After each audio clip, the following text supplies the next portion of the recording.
It's officially time. Well, it's been time for a while. Good job me getting videos out quickly. Anyway, Warspite Retrofit has been making considerable changes to the game. Nonetheless, I have a slight feeling the devs really don't like carriers at this point. I mean, you have San Diego's Retrofit, you have Warspite's Retrofit, which I gotta say it's pretty satisfying. Now, of course, I'm sure you're wondering what my thoughts are. And is the retrofit worth it? Well, let's take a look at a few things and see how much of a change it's really made. Now, for her stats, there's definitely some interesting bits here. As per usual, the nice bumps to her health pool, firepower, and reload is always appreciated. However, there are some other interesting things going on outside of those particular stats. The sizable boost to her accuracy is something to definitely take note of. Battleships and battlecruisers struggle with accuracy against most targets, which is part of the reason people use hit boosting equips like High Standard Fire Control Radar or the SG radars themselves. This hit boost will allow her to be more accurate to Vanguard-like ships and even deadlier to backliners in PvP. On top of the stat boost, she also gains some efficiency boosts in her anti-air gun and her main gun. These boosts will definitely help her in dishing out damage to both air-based and naval-based enemies. Her AA game also gets a sizable jump with the retrofit. Yeah, I really think the devs really don't like the carriers anymore. Well, why is this so satisfying? Anyway, something that is unusual for a battleship is that she's now capable of anti-sub warfare, thanks to the 97 anti-sub warfare stat that she does get. This is pretty much the average CL stat, so it's still respectable in a way. However, she isn't able to engage in anti-sub warfare like light cruisers and destroyers usually do. Warspite can utilize her anti-sub warfare stat, but it must be through equipping a ASW plane in her first auxiliary slot. For those wondering how that works, well, once your Vanguard reveals the submarine, Warspite is then able to attack it with that plane. Now, as I said, it's not bad damage, but it's honestly not something I really think is worth using an auxiliary slot for.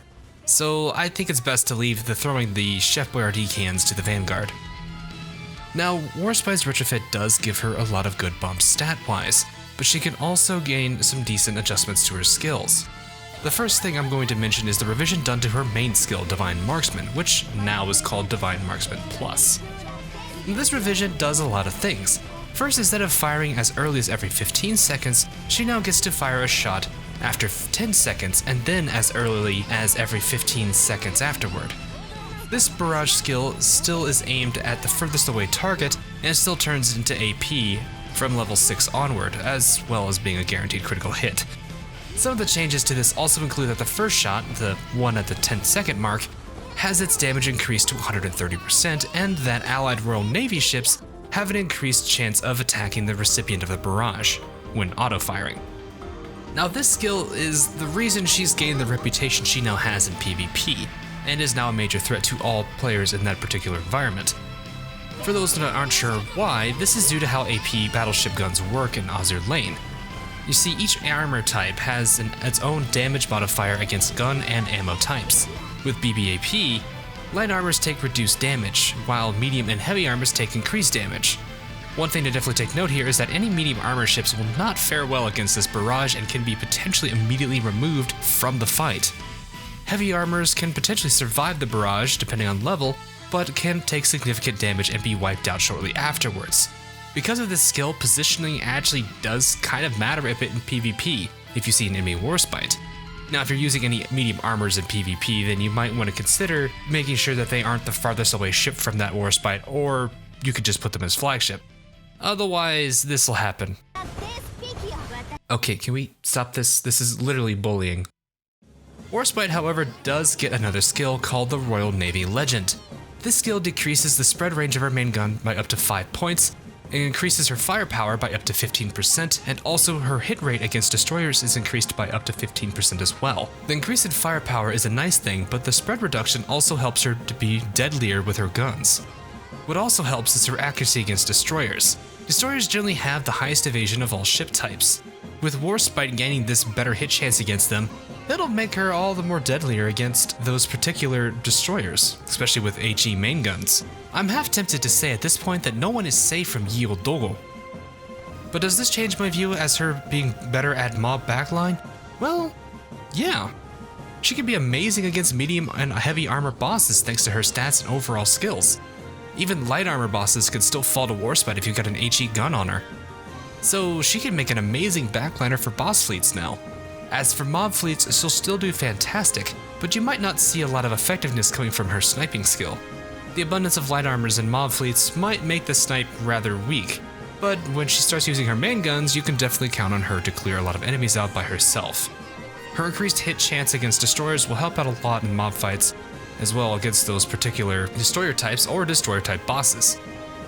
The one thing I could definitely say is that her modified snipe skill was meant more for PvP. The increased damage barrage at the 10-second mark may not do much against mob fleets, and most boss fleets don't spawn immediately.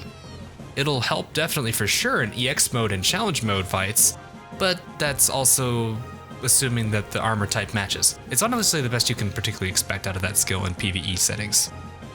Anyway, I would definitely say the retrofit is worth it. Much like San Diego's retrofit is pretty expensive, but definitely worth the resources spent as Dogo becomes an unstoppable force to reckon with. Even now, she competes with some of the research backliners. Well, save for one of them, and well, for good reason. Nonetheless, good luck with the grind, and if you missed the event, I'm sure it will come back soon. Until then, I gotta go and comfort Akagi, because she's not used to being this bullied. It's bad. And that will be all for Warspite's Retrofit. Hope you enjoyed this and that it will help you in your future endeavors. I won't show the list here since I've already mentioned that Glowworm is next during Long Island's video, so look forward to that when it comes out. Whether you're a regular viewer or a patron supporting the channel on Patreon, thanks for watching and I'll see you in the next livestream or video that I do. Until then, see you guys all again real soon.